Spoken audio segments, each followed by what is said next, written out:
You're listening to Skeptoid. I'm Brian Dunning from Skeptoid.com. Video games and violence.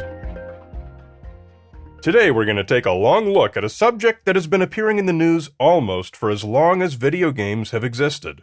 The question of whether or not playing violent video games leads to violent behavior in real life. The belief has already led to ratings on video games that imply a negative impact from playing them. All-out bans on violent video games appear on ballots every year. Major retailers like Walmart have removed displays and signs for the games, while other retailers restrict their sale to customers below certain ages. Everywhere we turn, the belief that violent video games cause real-life violence impact gamers and the gaming industry. We're going to have a look at what the science says. To today's older generation, baby boomers and Generation X who grew up jumping Schwinn stingrays off plywood ramps in the middle of the street, in other words, me, the behavior of Generation Z, those too young to remember 9/11, seems alien. Older folks grew up before smartphones existed and video games were rudimentary novelties, whereas their children grew up never knowing anything but smartphones and social media. To us, their behavior seems incomprehensible and unnatural. To them, our behavior seems incomprehensible and unnatural. It is perfectly normal for either generation to fear that something's not right with the other generation's behavior, as it represents a type of social interaction that is dramatically different. This phenomenon is not limited to the current generation. 20 years ago, kids were playing the original first-person shooter games and other role-playing video games, often for hours and sometimes for days, a type of behavior that was completely foreign to their parents, who'd had nothing even remotely like a video game when they were that age. So it should not surprise us that the default reaction of today's parents, or any parents in recent generations, independent of any science or studies, is to suspect that some of our children's behavior is deviant, and therefore very likely the cause of whatever problems they might be having. This is how our pattern-seeking brains work. They weave anecdotes together into a bite-sized narrative that seems logical and confirms our suspicions.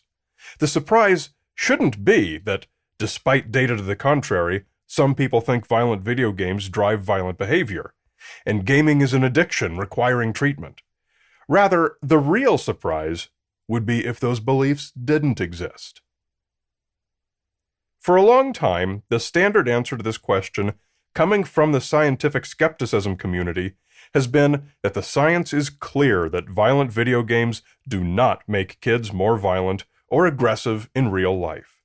And while this may well be a defensible position, my experience of trolling through the literature on this question is that the literature is absolutely, positively not clear on this.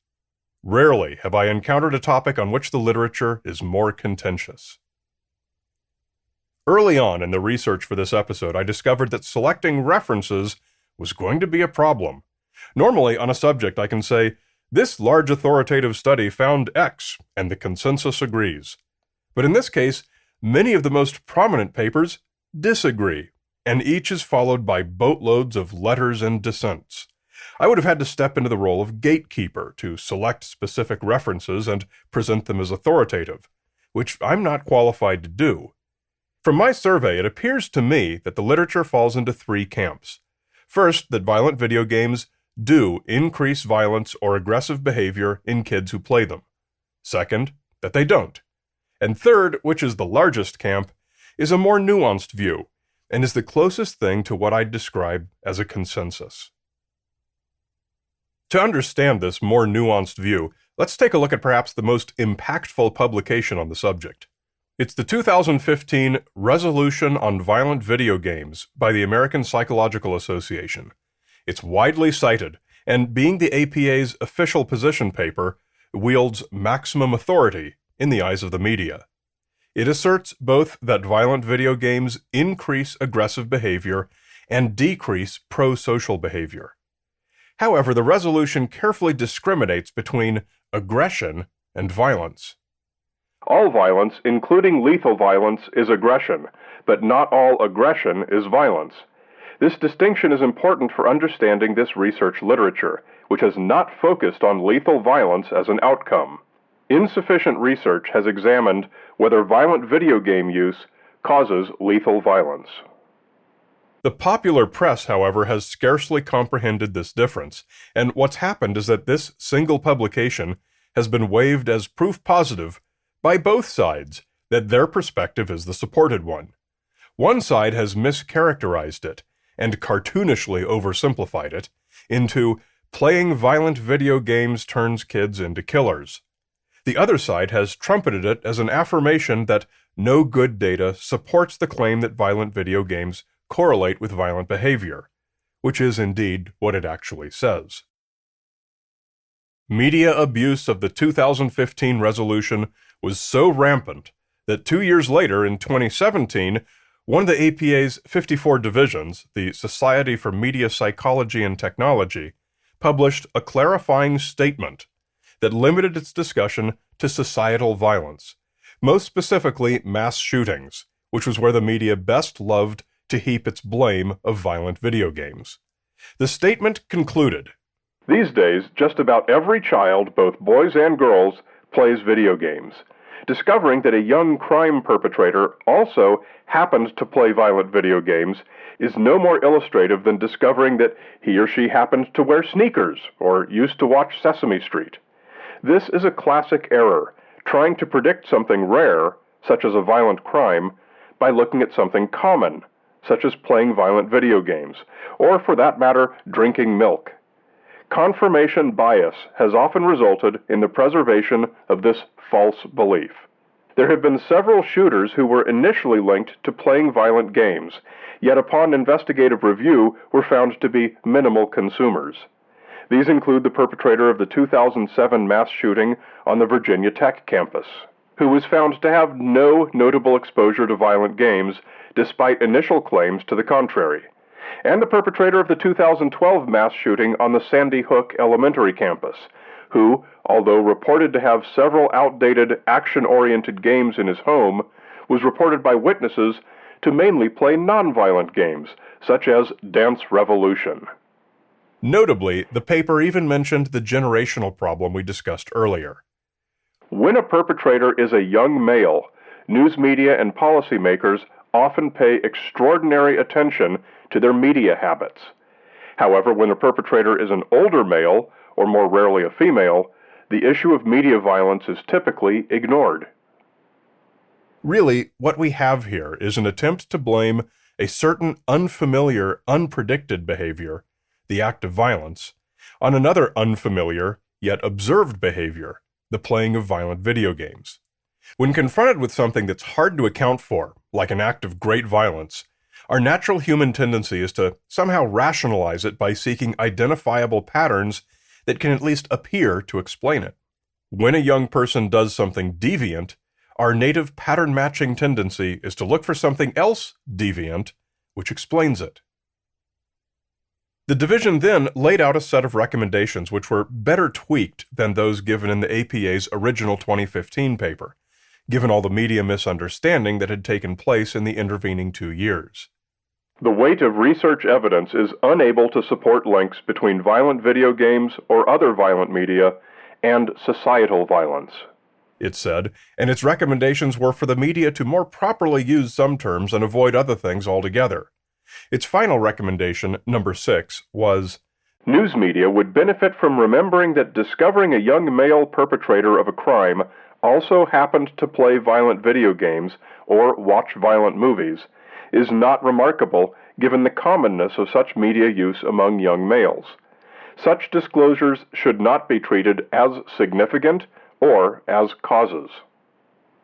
So let's return to the difference between aggression and violence, a difference which may seem insignificant to many laypeople, but to the researchers writing these papers, the difference is a huge one. It was explained in the division's 2017 statement.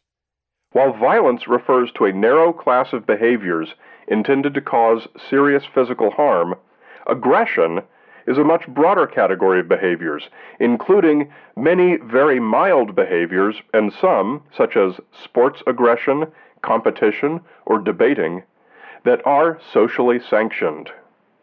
Being an aggressive soccer forward is hardly the same as being a mass shooter, which is a point that one would think shouldn't need to be made, but it's a point that the news media gets wrong nearly every time they report on this subject.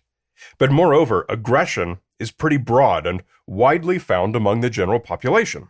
Aggression has many causes, such as family history and mental health. Consumption of violent media is also widely found among the general population, almost always with no ill effects. So even this connection is a tenuous one. So let us conclude by summarizing 3 key ideas that convey the closest thing we have to a scientific consensus on these questions. First, violent media, like video games, does not cause violent behavior. This is an overwhelming finding, despite a fringe of dissent. Second, violent media, like video games, is one factor in socially sanctioned behavior that is aggressive. This, too, is an overwhelming finding, though also with a fringe of dissent.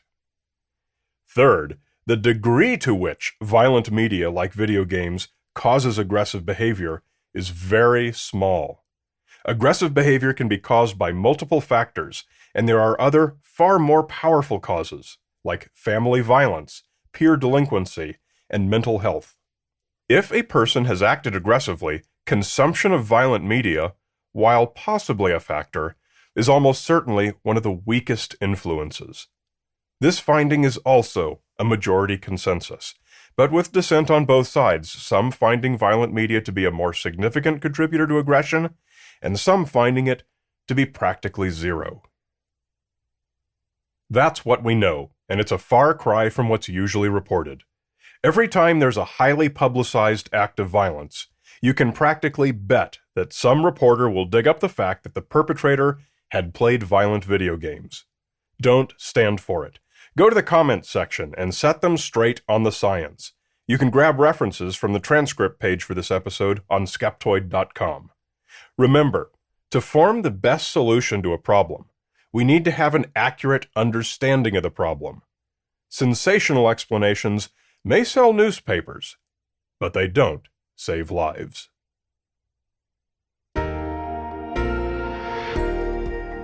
And a great big Skeptoid shout-out to premium members Topher, Mallory Graydon, Ross Blotcher from the Oh No, Ross and Carey podcast, and Katie Jacobs.